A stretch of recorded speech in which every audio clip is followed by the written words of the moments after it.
Manhattan Borough President Mark Levine was overwhelmingly elected as the city's new comptroller earlier this month.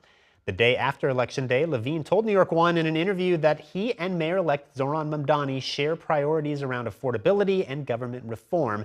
And joining me now to talk about this, his plans for office and more, is City Comptroller-elect Mark Levine. Welcome back to the program. Thanks for joining us. I don't believe we've had you on since your election night victory, so belated congratulations. Tell us what this moment is like for you. I think you've been maybe overshadowed a little bit by the Mamdani transition, but you've got a transition of your own, right, into the new job. What does that look like for you? I am incredibly grateful for this opportunity. Grateful to the 1.4 million New Yorkers who put their faith in me. This job is just critical to New York City, to our budget, to our economy. And I'm going to be all in on using the powers of the office to help address our affordability crisis, particularly to finance more affordable housing, and to help move New York City government into the 21st century so that we deliver the services New Yorkers need.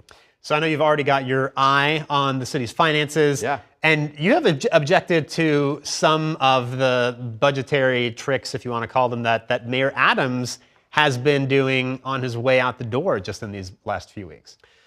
Yeah, so the mayor did release the November budget plan. And what it shows is a continuation of years of under-accounting for expenses in our budget, and also taking some money out of prepaid expenses. So we're actually spending more than we're taking in. And the result is that the incoming mayor, Mayor-elect Mamdani, is going to face about a $5 billion budget gap to close in the first year. Now, this is not insurmountable. I think that with smart budget practices, we can fill this gap and still do bold things. But I did want to raise this point so we understand the challenges that we face and how precarious this moment is with threats from Donald Trump, who is harboring us with crazy tariffs and cruel immigration policies and directly taking money out of New York City's budget. And so with these challenges ahead, as comptroller, I'm going to be ready to fight back against those threats and to push for good budgeting so we can still address the challenges we face in New York City. And I mean, that doesn't bode well for Mamdani's agenda, right? I mean, there's been so much attention paid to the fact between free buses and universal childcare, that's going to cost a lot of money. Some of it may come from the state, but it doesn't help when you've got a huge budget gap on the city level that you're trying to combat. Yes, it is an obstacle to overcome when you got a $5 billion gap. We do have strengths in the economy. I know many New Yorkers are hurting, but tax revenues are up, and partly because Wall Street's doing well, and we have an AI boom that's helping on that. And so I do see some signs for hope. I don't think we should back off bold ambitions. We're going to have to work with our partners in the city council and in Albany to get these things done. But I'm all in on going big on addressing our affordability crisis, on restoring confidence in government, and on protecting us against threats from Donald Trump. Right. And you have also talked about some of the vulnerabilities in the economy, which is doing well now. But, there's a lot of talk about an AI bubble because there has been so much money going into that sector, and that might not last.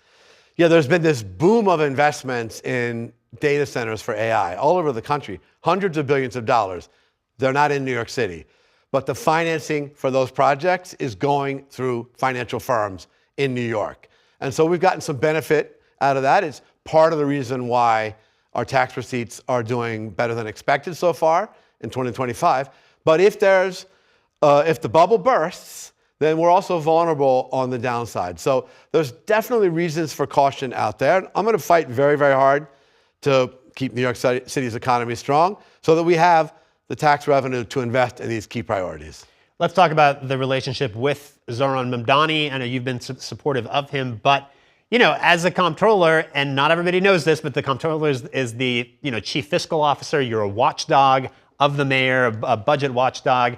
And sometimes that relationship can be very adversarial, right? I mean, look no further than Brad Lander and Mayor Eric Adams, who of course have clashed throughout the past several years. What kind of relationship do you expect to have with Mayor Mamdani? Look, I want the next mayor to succeed because I want New York City to succeed. I'm going to do everything in my power to help the next mayor, Mayor Mamdani, succeed. I'm also going to be the comptroller, and in that capacity must be totally independent and must be ready to push back when appropriate and to bring accountability when appropriate. Comptroller has those powers: audit, oversight, investigation powers over every part of city government. So I'm going to call balls and strikes, Bobby. I'm going to do everything I can to help the city succeed. I'll call out the successes, and I'll point out ways that we can and should do better. You're going to be having your eye on the NYPD budget. What did you think of the announcement this week that Jessica Tish is going to stay on as the police commissioner under Mamdani? I am thrilled. I think she is one of the most talented public sector managers that I've ever worked with, and she's got a real record of accomplishment already at the PD. So I think it's great news that she will remain. We do still have public safety challenges in New York, particularly middle and lower level crimes, and people feel that out there. So we've got to keep the progress going, and I think she's an outstanding leader to do that. I remember during the campaign, you talked about being an activist comptroller, leveraging the pension fund, whether it's to build more affordable housing or other initiatives. Yeah. What does that look like when you take office in January? Well, I mean, you said it. Affordable housing, my top priority. It is very hard to get new affordable housing financed in New York. There are waiting periods of 5 and even 10 years for projects that are otherwise ready to go. So we're going to help solve that problem by investing pension money in ways that are prudent, will protect the assets of retirees, but it's going to jumpstart what we believe could be as much as 70,000 units of affordable housing over the next decade. And if I can mention one more thing, taking the national view, I've already begun to talk to blue state treasurers and comptrollers and blue city treasurers and comptrollers beyond New York about linking arms and going to corporate America. We combined have over $3.5 trillion in assets. And we can and should say to CEOs, we are your shareholders, we elect your boards of directors, and we are demanding that you not give in to the MAGA agenda, that you still celebrate diversity, that you stick with bold climate goals, that you protect worker safety. We have that power as shareholders, and I'm going to use it as New York City's comptroller.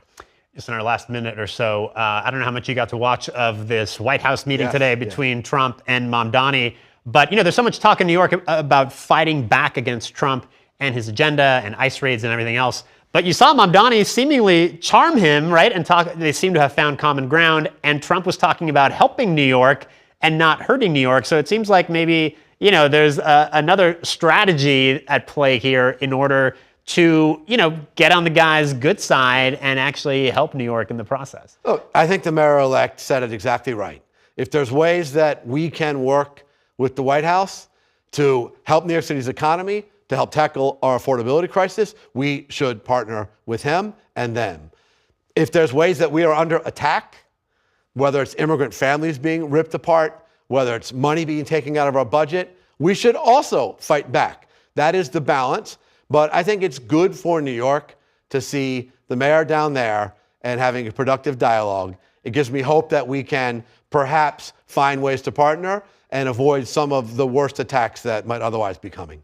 All right. City Comptroller-elect Mark Levine, congratulations again, and thank Thanks, you for Bobby. coming in.